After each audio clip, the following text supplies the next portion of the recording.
আমি দক্ষিণ সুদানে থাকি, যার ঘরে খাবার নাই ওই ঘরেও দুটা করে একটা পরিষেবা নষ্ট আছে, কিন্তু আমি কখনো এমন দেখি নাই এমন মানুষকে মাথায় গুলি করে মারতে। আজ আমি 8.5 বছর ধরে এরকম সিন আমি দেখি নাই।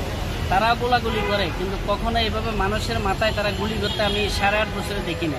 আমি রেমিডেন্স এ পর্যন্ত প্রায় $87,900 আমি বাংলাদেশে পাঠাইছি, 1 কোটি টাকার উপরে। আজকে আমার ছেলের লাশ আমার উপর দিল, আমি টাকা দিয়ে পাঠাইছি, আমার কাছে পুরো এভিডেন্স আছে, ব্যাংকের এভিডেন্স, আমার কোম্পানির সিল চক্কর মারা পুরো এভিডেন্স আমার কাছে আছে, কিন্তু আমার লাশ, আমার ছেলের লাশ, আমার ছেলের বউর লাশ আজকে আমার উপর দিল। এইগুলি ভিতরে যে ফ্রেম আছিল ফ্রেম সব ভাঙ্গা বাইরেছি। একটা তিনটা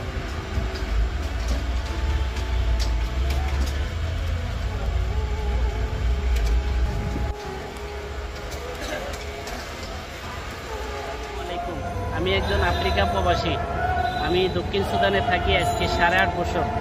আমার ছেলে জিসান কোনো রাজনীতি করতো না। গত 20 তারিখ শনিবার পুলিশের গুলিতে আমার ছেলে পানি ব্যবসা করতো, পানি দিতে যেয়ে আমার ছেলেটা পুলিশের গুলিতে মারা গেছে ঢাকা মেডিকেলে।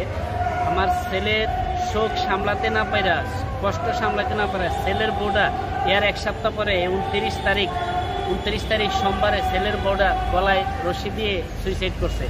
তো আমি একজন প্রবাসী, আমি খুব অসহায়তার মেয়েদা আছে। আমি যে বিদেশ থেকে আসছি, আমার কাছে ওখানে কোনো টাকা পয়সা নাই। আমি যে বিদেশ যাইবো সিঙ্গেল টিকিটটা কাটার জন্য 1,28,000 টাকা লাগে। আমার ছেলের ঘর ভাড়া, আমার ঘর ভাড়া, আমরা ফ্ল্যাট নিয়ে থাকতাম, ওই 2 মাসের ঘর ভাড়া। আমার ছোটো মেয়েটা স্কুলে পড়ে, বড় মেয়েটা আছে, আমার ওয়াইফ খুবই অসুস্থ, আমি যে ট্রিটমেন্ট করবো আমার কাছে ওই টাকাটাও নাই। তাই দেশবাসীর কাছে, সাংবাদিক ভাইদের কাছে, দেশের মান্যগণ্য ব্যক্তিদের কাছে আমি আমার ছেলেটার এই দুর্ঘটনার জন্য যারা দায়ী, আমি তাদের দায়ের কাছে আমি জনগণের কাছে বিচার চাচ্ছি, আল্লাহর কাছে বিচার চাচ্ছি। আমার কোনো অভিযোগ নাই, আমি একজন প্রবাসী, আমি বিদেশ কাম করছি। আপনার ছেলে কি করতো? আমার ছেলে পানির ব্যবসা করতো, ভ্যান গাড়ি দিয়ে দোকানে দোকানে পানি দিত, ফিল্টার পানি। আমার ছেলে দিনে 3টা পর্যন্ত করেছিল, 3টার পরে বেরে 10টা পানির জন্য অর্ডার আছিল, পানি দিয়ে 7টা পানি দিছে আর 3টা পানি দিব, এমন অবস্থা গোলাগুলি লাগছে। ছেলে দোকানের সামনে খাড়া ছিল, গল্লির ভিতরে, মেন রোডও না, গল্লির ভিতরে, মেন রোডের থেকে প্রায় 500 মিটার দূরে। ওইখানে পুলিশ ঢুকে আন্দাগন্দা গুলি করছে, আমার ছেলের মাথায় গুলি লাগে, চোখের উপরে। ছেলেকে ঢাকা মেডিকেল নিলে ডাক্তার তাকে মৃত ঘোষণা করে। তাই আমি খবর শুনছি বাংলাদেশ টাইম রাইট 10টা বাজে, সাউথ সুদান দক্ষিণ আফ্রিকা টাইম রাইট সন্ধ্যা 6টা বাজে। আমি শুনে ধার দেনা করে আমি টিকিট কেটে বাংলাদেশে আসছি। তা আমার কাছে এই মুহূর্তে আমি যে বিদেশ যাব, আমার কাছে কোনো টাকা পয়সা নেই টিকিট কাটার। আর আমি খুবই অসুস্থ, আমার ওয়াইফ খুবই অসুস্থ, আমার ছোটো মেয়েটার স্কুল ফিস, আমার 2 মাসের ঘর ভাড়া, আমি দিব দে, আমার এই অ্যাবিলিটি নেই।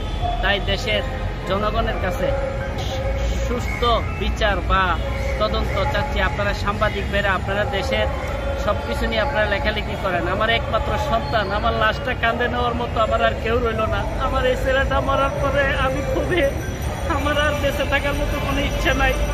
তাই আমি যে কাজ করতে পারবো ওই শক্তিটা আমার শরীরে নাই। তাই আপনারা দেশবাসী আমাকে যদি পারেন আমাকে একটু সহযোগিতা করেন, আমার ফ্যামিলির পাশে একটু দাঁড়ান, এটাই আমার অনুরোধ আপনাদের পাশে। আমার ওয়াইফ খুবই অসুস্থ, সে কিছু খাইতে পারতেছে না, অজ্ঞান হয়ে যায় বারবার। আমার ছেলের বউ গত সোমবার দিন ছেলের শোক সামলাতে না পাইরা 29 তারিখ 12টা বাজে সুইসাইড করছে। তাই আমরা দুইটা পরিবার নিয়ে আমি খুবই কষ্টে জীবনযাপন করছি। 2টা ফ্যামিলি দাপন কাপড় নিয়ে এই পর্যন্ত প্রায় আমার 1.5 লাখ টাকার উপরে চলে গেছে। টিকিটের টাকা বাদে, আমি যে টিকিট টাকা দিয়ে আসছি ওটা তো আছে। তা আমি আছি সবার কাছে।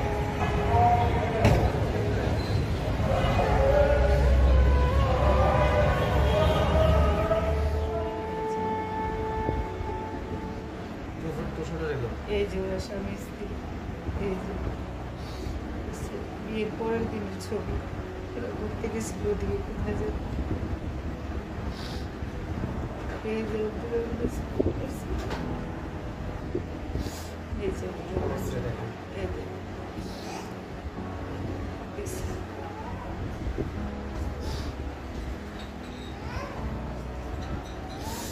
ভালো করে শটটা শুরু করবো।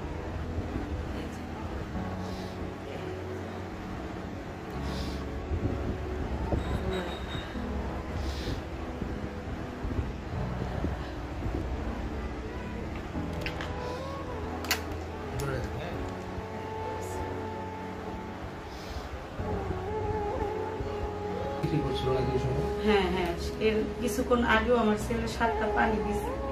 অনেক গরম গেছে না তো, আম্মু মানুষের তো পানির চাহিদা, তুমি আমার ঘরে বসে থাকতে বলো। হ্যাঁ, আমি কিভাবে বসে থাকবো, মানুষও তো পানি খাইতে চায় আমার কাছে।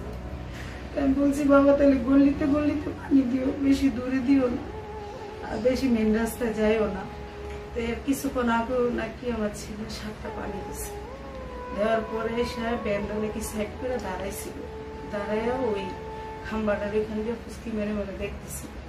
হঠাৎ করে কিছুক্ষণের ভিতরে একটা গুলি যায় সে এখানে লাগছে, লাগেই আমার ছেলে বাবা বইলে পড়ে গেছে, পড়েই বমি বলে গেছে। ওখানে যারা ছিল তারা বলছে, আমি তো চোখে দেখিনি। তারপর আমি আসরের নামাজ পড়ে আমি আমার ছেলেকে খুঁজতে পারিছি, খুঁজতেছি ওর অলরেডি। তারপর আমার মোবাইলেও টাকা ছিল না, ফোন দিতে পারলাম না।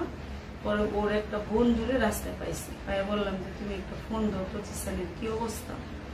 পরে ফোন দিলাম, তখন ও গুলি খায় ফেলছে, কিন্তু গুলি যে হইতেছে আমি কিন্তু শুনতেছি।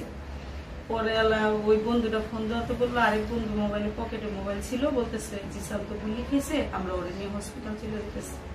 4 জন নিয়ে গেছে, 4 জন নিয়ে গেছে, ওদিকে কোন জায়গায় জানি নিয়ে গেছে। তারপরে আবার ওই হসপিটালে রাখে নাই, মাউন্টেনের দিকে। তারপরে ওদিন তো অনেক পরিস্থিতি খুবই খারাপ ছিল, অনেক ভয়াবহ অবস্থা ছিল, উপর দিয়ে যেতেছে হেলিকপ্টার, তারপরে গোলাগুলি হইতেছে অনেক।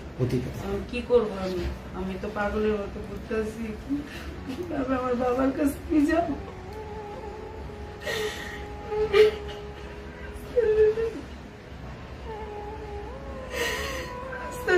অনেক মানুষ ছিল, আমি তো বারবার ফোন দিতেছি।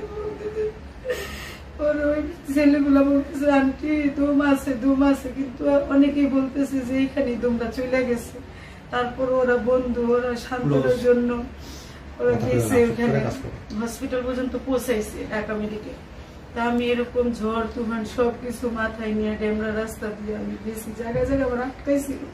তারপরে বলছি আমার ছেলে গুলি খাইছে, আমি নিজের জীবনের ভয় করি নাই, ভাবছি আমি মারা গেলে মারা যাবো, তা আমার বাবার কাছে আমি যাবো। পরে যাই আমার বাবার লাশ দেখছি,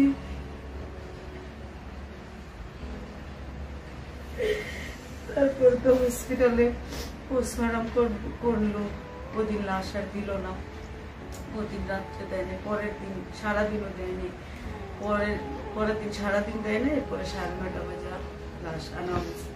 ওর বাবা থাকে বাহিরে, ওর বাবারে ফোন দিলাম, যেভাবে যোগাযোগের কোনো মাধ্যম ছিল না, বহুত কষ্টের মাধ্যমে 500 টাকা মোবাইলে যেমন ভরা হয়েছে ফোন দিছে। ওর বাবা পাগলের মতন হইয়া বলছে যেভাবে হোক লাশ আমার জন্য রেখে দিল। মানে একটা ছেলে, কথা বোঝা যাচ্ছিল না, কথা অনেক সমস্যা হইতেছিল। পরে ডিপ ফ্রিজে রাখছি একদিন, হ্যাঁ ফ্রিজিং গাড়িতে রাখছি। আমাদের অনেক টাকা পয়সা, অনেক পেরেশানি আমাদের বুক করতে হয়েছে। আমার স্বামীও তো বাহিরে, দেখছেন না ছেলেটা দেখতে ধরে হাজার যে মনে হয় 20-22 বছর, কিন্তু আমার ছেলের 18 শেষে দিয়ে, ঠিক আছে। তারপরে পছন্দ করে দীক্ষা, ছেলেরা অনেক সুসাইড করে, অনেক কিছু করে, নানান কিছু চিন্তা ভাবনা কইরা ভাবলাম যে মেয়েটারও বুঝাইলাম, ছেলেটারও বুঝাইলাম, বুঝ মানতেছে না। তো ভাবলাম যে যদি হঠাৎ করে কোনো দুর্ঘটনা ঘটায় ফেলে, তাই 2 ফ্যামিলি মিল্লা বিয়ে করাই দিচ্ছি। আমি এত দুঃখ কিভাবে রাখবো বলেন, আমার মনটা খুব কষ্ট, অনেক কষ্ট আমার মনে। ছেলেরও হারাইলাম, ছেলের বউরেরও হারাইলাম, ভাবছি ছেলের বউরে নিয়ে হয়তো ভালো থাকবো, কিন্তু আমার ছেলের সঙ্গে ছেলের বউরাও চলে গেল। অনেক ভালোবাসতো, সহ্য করতে পারে। আমি এখনো ভাবি আমার আব্দুর রহমান আমার দিকটা ঘুরে, আমার আম্মু বেলাটা এখনো ভাবি না যে আমার ছেলে মারা গেছে। আমার এখনো মনে হয় না যে আব্দুর রহমান আছে।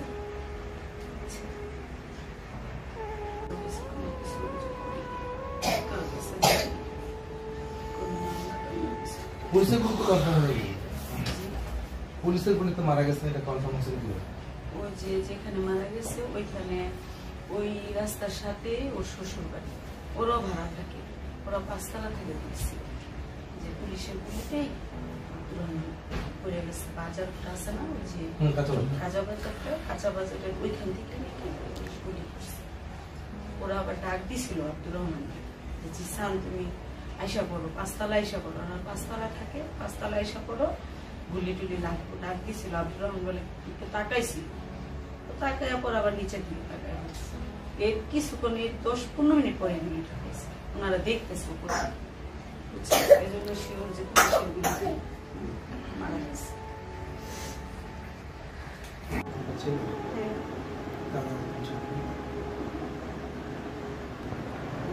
বয়স